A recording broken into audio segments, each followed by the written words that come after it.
Tibula, my name is NoNo, and welcome to Game Grind, the only show on the internet that does the grinding for you. And we grinded away on this game today.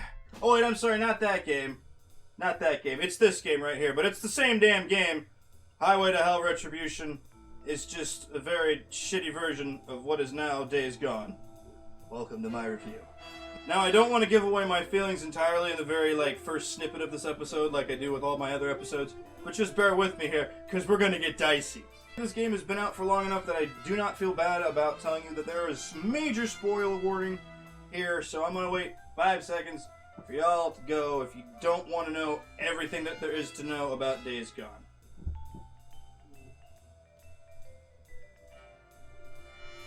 Okay. It's now your fault. And I also want to let you guys know that this is entirely my opinion. I am but a man, I am not a god, my word is not law. You are entitled to your own opinions, and your opinions are just as valuable as mine. This is just my video, and you came here to hear my opinion, so you're gonna have to deal with that. But let's get Owen! Alright, so this is Days Gone. Oh, wait, game crashed. Sorry, hold on a second. Okay, this is Days Gone. An open world... Oh, fuck, it crashed again! Alright, this is Days Gone. Ah! Anyway, Days Gone is an open-world action game that focuses on a 2-year-old apocalypse involving zombies, aptly named Freakers. And the world has gone to hell, but at least it's not a highway! So let's talk about our main character, Deacon St. John. Yes, you heard correctly. He's a deacon in the Catholic Church. A saint from the Catholic Church. And the simplest white name ever, John. Deacon St. John. Holy shit. Deacon St. John. Is your old man a preacher or something? No. Man, that is a hell of a name. All right, listen. We settle in 2 years after the initial outbreak of the disease, and after we send our wife Sarah on a helicopter and plan to meet her at her destination, we do all this to help our friend Boozer get out of town safely, because, you know, he's bleeding out of his leg, and apparently he can't walk fast enough away from these freakers. Apparently nothing ever happened, because after 2 years the duo have become drifters. People who don't belong to camps, they're bounty hunters / scavengers, and they make their money basically as mercenaries, only out for themselves and attached to their bikes, like the epidermis of their ass is melted to the goddamn seat. It is very quickly shown that these two are liked by few, as their constant coming and going is seen as disloyal. I don't fucking know why, though. They still do all the work for you, and you don't have to feed them, just pay them, so... Regardless, after a few in-game hours of touring the world of Days Gone, you learn that Deacon still holds on to his wife Sarah after everything that has happened, even though he acknowledges that she's dead 1 minute, and then 1 hour later, he'll state that she's still alive. So it's just a very complex, weird thing that he has. Every other character in the game tells him to move on, but instead of having character development, he clings to Sarah being alive so hard that it drives the game to a complete stop multiple times. But we'll get to that in a minute. The duo have run into a gang known as the Rippers, who promptly try to burn Boozer's arm off, leading him to go into a septic shock later on in the game. Boozer's arm foreshadows a lot of things that are to come in the story. For example, so does this knife. And so does this motion. But they're gonna try to fool you for the first 5 hours of the game like it's not gonna happen, which is ridiculous. But regardless of this, it sends Deacon on a number of fetch quests for the local camps, which is Copeland, a patriotic asshole who wants to take everything for himself in the name of America, and Tucker, the grandma slave driver, but I'm sure that's someone's kink out there. I mean, getting whipped by someone who's old and wrinkly, that is. So, more power to you, right? You go for it. But that doesn't mean that this knife doesn't foreshadow more that's to come in this story than any of the story itself. While doing these quests, a helicopter flies over and introduces Nero, a stem of a government research team, bent on learning more about the outbreak and the Freakers in general. Deacon spies on them and finds the researcher named O'Brien. He was actually the lad who helped Sarah on the plane, sending Deacon into this next phase of, "Oh my god, my wife is alive!" After managing Nero missions and camp quests, we get to a small lass named Lisa, who Deacon saves and then sends to Tucker's slave camp. But feeling guilty for this, and after getting captured by the Rippers, he takes her to Lost Lake, a camp that hates Deacon for leaving them. Then, Boozer goes there next with Deacon's help to get his arm better. After all, he has been pointing his shotgun at him quite a lot in spells of delirium. This is the part of the story where it loses me entirely. We end up at Lost Lake, and the leader of Lost Lake is Iron Mike. And Iron Mike is supposedly supposed to be in the motocross with Boozer and Deacon at one point in the past. But they also say that Iron Mike hates Deacon and doesn't ever want him to come back to Lost Lake, the camp. And then Deacon shows up, and they pretty much just embrace each other, and Iron Mike was never really mad at him So what was the point in telling us that? Is it just a way to bring in another settlement without us being able to go there in the first place? It just seems really sloppy. Then, O'Brien neatly wraps up Nero's quest, showing that there is no possible way Sarah could still be living. Boozer loses his arm, much of a shocker to all the rest of us, and Lisa runs away because she's been on her own for so long and she just can't handle being with people anymore. If this sounds like I'm disinterested in the story, it's because I am. It's lost my interest at this point, and we're only 10 hours in. I feel nothing's been wrapped up, and Deacon hasn't changed at all. But then quickly, a revelation. Deacon just happens to remember Sarah was an executive at a lab. Oh yeah, she's been wearing this blue badge the whole damn time, man! Why didn't I think of the lab exec shit? God, I wish I could do shit like that. Just completely have revelations that will completely alter my life in ways that I'll never know or fashion about. Wait a minute. I made a sandwich 6 days ago and I put it in the fridge. Oh fuck! This sudden burst of info opens up to a lovely more 14 hours of fucking campaign alone, so let me briefly sum up what happens at Lost Lake. Deacon radios O'Brien, does more sneaking for O'Brien. Deacon is again told that she is dead, but the helicopter that took executives over the Leary Mountain can still be there, I suppose. Boozer gets a knife arm and a dog after all the other characters in the camp tell Deacon that he's depressed. Pretty shitty friend for not knowing Mr. St. John. Skizzo, the head of the security, hates Deacon and sells him out to the Rippers, because he's a dick, I guess. I honestly can't tell you why he does this, because Deacon is helping Iron Mike make decisions based around what to do with the dynamite they found. Deacon wants to blow up a cave and seal in a bunch of freakers, while Skizzo wants to blow up a bridge that connects the Ripper territory to their own. Anyway, he lures Deacon into the Ripper territory to get detonators for these said dynamite sticks. Ambushed by Rippers, captures Deacon, he escapes, and then saves Lost Lake from a Ripper attack after, of course, being burned by a man who gives the warmest hugs.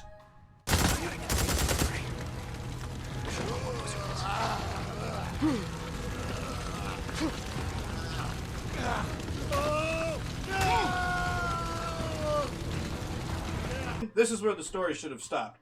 Boozer, Deacon, they all had story arcs, they all got wrapped up, they went and blew up a fucking dam, Skizzo gets exiled for selling Deacon out to the Rippers, and you kill the leader of the Rippers, who, weirdly enough, was also a member of the motocross gang that Deacon and Boozer used to ride in. So, all the loose ends are tied. If you stop the story here, Deacon has character growth with knowing that Sarah is dead and coming to terms with it.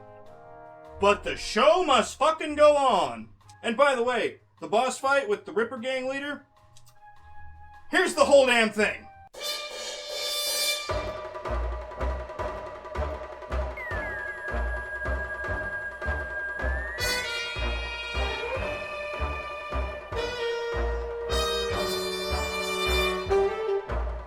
Pathetic! But apparently the show must go on. Over the mountains and through the snow, to the next fucking act of this game we must go, apparently. Enter Act 3, the place where the game entirely falls apart. It's militia time! Enter the Scoots County Militia, led by the Colonel from the Hulk movie, who apparently loves to dance.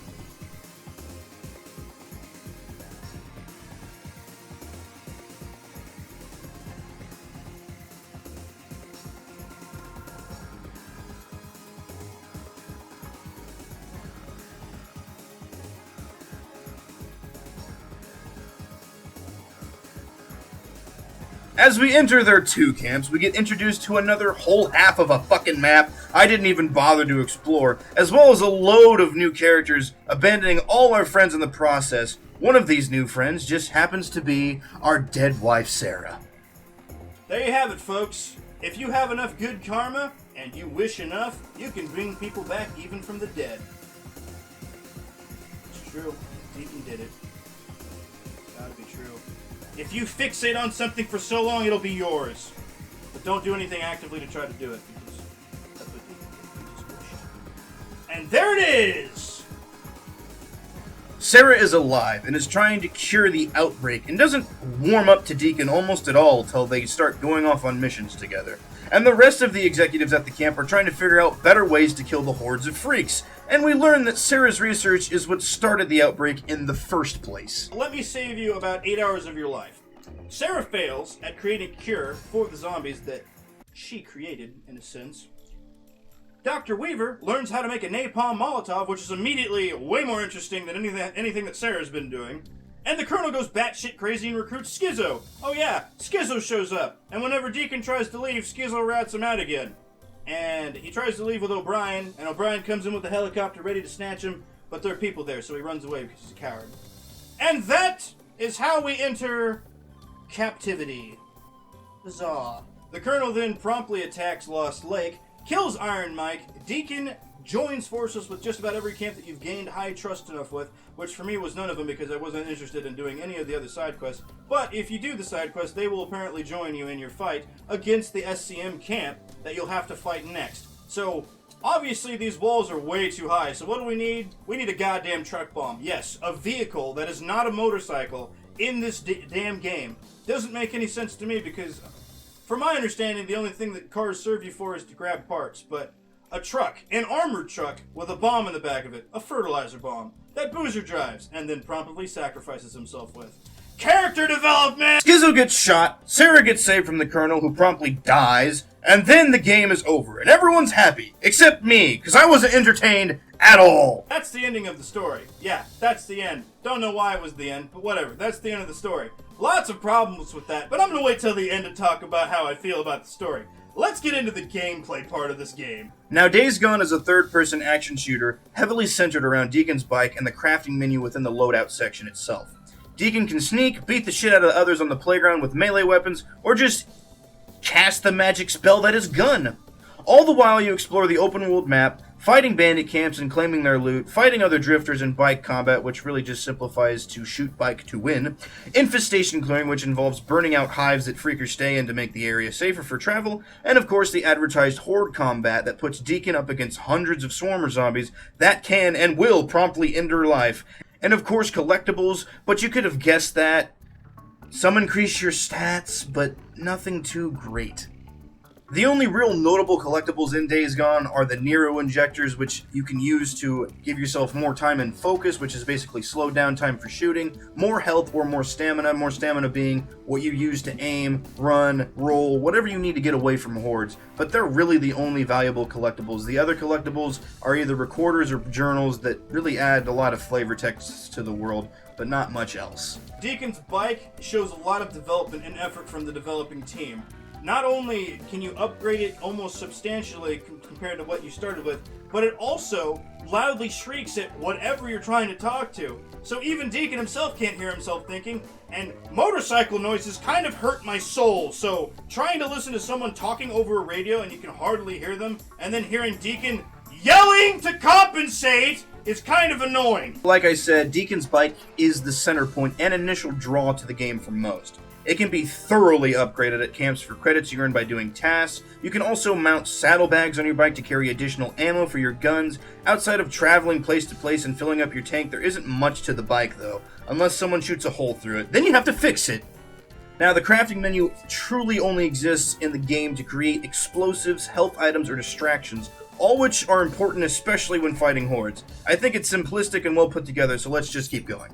Marauder camp fights are a typical open-world occurrence in games these days. Find camp, kill anything that moves in a manner you see fit, and then find the secret hidey hole that gives you a new, unique crafting recipe, like cocktails, better melee weapons, and different explosive craftables. A nice reward for exploring the world a bit, or if you're getting tired of being ambushed by bandits on the open road. And infestation clearing is fairly similar, but also wildly more annoying considering I could never keep enough Molotovs on me to do the job of one area at one time. But Noah, what about the hordes? The whole point of the game existing! Yeah, let me just say this. Not as advertised. Wow. Hordes can consist of 50 to 500 swarmers.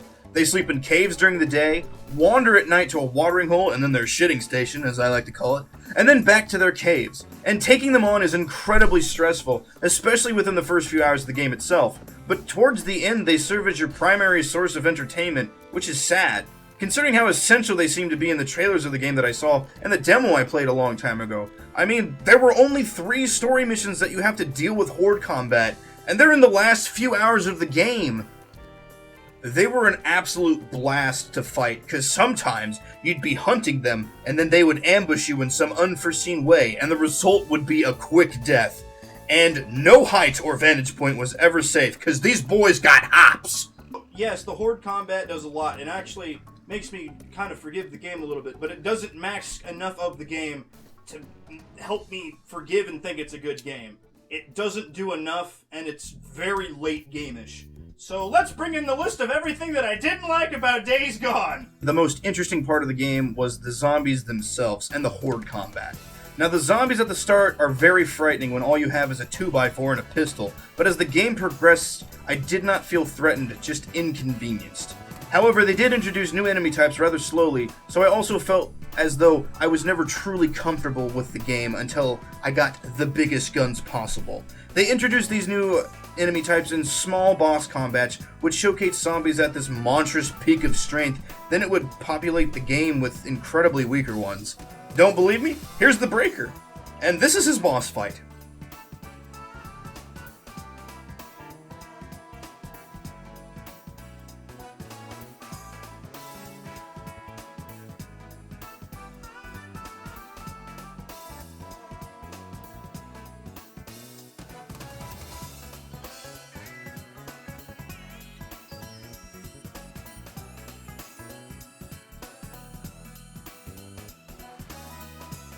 And this is after his boss fight.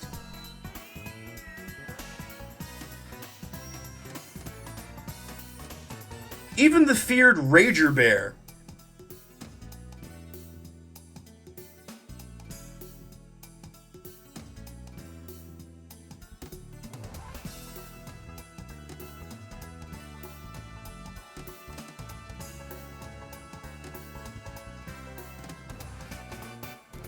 And after.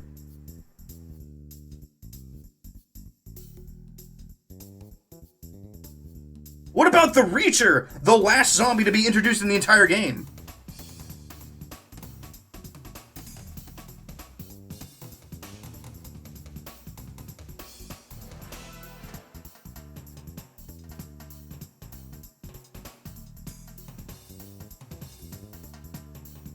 Pathetic!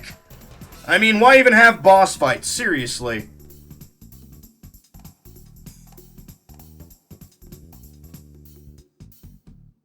I will say that my favorite zombie type was the Newts. Children who turned into freakers. Mainly because you can do this to them. So if you don't like kids, enjoy batting them down like horny chihuahuas. No character development to be seen except by Boozer and Lisa, and that's because Boozer loses an arm and Lisa has the most character development in the whole game, going from a scary little girl to a goddamn bounty hunter. That's pretty cool. But other than that, the game feels so goddamn rushed, and it breaks, glitches. It's ridiculous. I've had more crashes playing this game than I have any other game in this first season of Game Grind. It's nuts. There was even a point where I turned into a land shark in the first 3 hours of the game. Thank God an NPC killed me and ended my suffering fast, because I couldn't get off my motorcycle, I couldn't pull a gun out, I was sitting there, glitched in the texture, as you can see right here, glitched into the ground. I couldn't go anywhere. I just kept revving my engine thinking I could move, but it never happened. Let's just start with the graphics. My God. Textures don't load, some cutscenes didn't even give a good show of how beautiful the game could be. Example, Boozer's arm wasn't detailed at all when it was getting burned off, and there was this point in the game where I hadn't had a cutscene yet that gives him a knife hand, but the game automatically loaded in a knife hand when his arm was cut off. It was very odd. And there was also this flashback where Deacon says he has a new patch on his jacket, but both before and after the cutscene for this thing, the patch didn't change. I mean, the model was the same. There was no justification for it being like that other than to say, hey, babe, I got a new patch. And then, at the very end of the game, Boozer dies. Deacon mourns for probably 2 whole minutes, and then Boozer just doesn't die. Seriously? No one in Deacon's world will ever die. He's wished so hard, no one will ever die. Ultimately, friends, I think this game tried very hard to be likable and very hard to be a good game, but unfortunately, since it seems just so rushed and glitchy, I can't recommend it to any of you guys playing it. It's just not well made at all. I mean, if you're okay with pumping 40 hours of your life into a game to get to the good part, then this game is clearly for you, because the horde combat's at the very ending, and yes, it is quite unique and it was really pleasurable, but again, it was not as advertised, because in their trailers, they showed you could knock stuff over to block the horde. You could jump through train tracks, which you can only do once, by the way.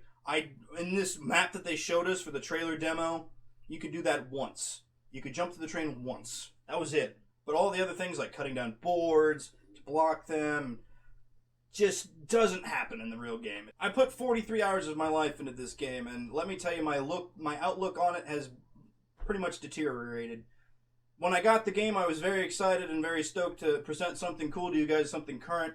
But especially after trailers and demos made the game look so good and so captured well, but after putting so many hours into it, I can honestly say, don't bother.